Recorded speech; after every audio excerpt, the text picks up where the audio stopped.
म्हणूनच इतकी वर्ष ती इथे टिकून आहे. एकदाही माहेरी गेलेली नाहीये मला सोडून.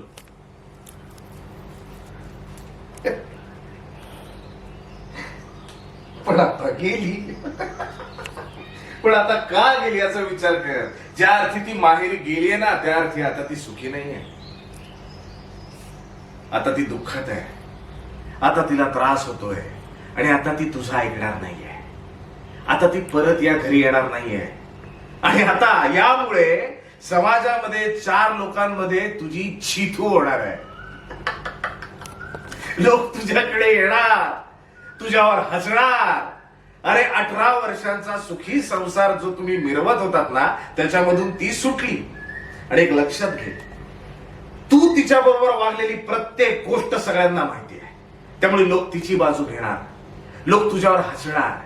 ही जी शिक्षा तू मिरवतोस ना याच शिक्षेमुळे ती घर सोडून गेली आहे तुझ्या तोंडाला काळ पासून. अविनाश हरला. यस, अविनाश हरला. आणि सगळे लोक हसून तुला हे सांगणार की अविनाश हरला. आधी बायको सांभाळता आली नाही तुला.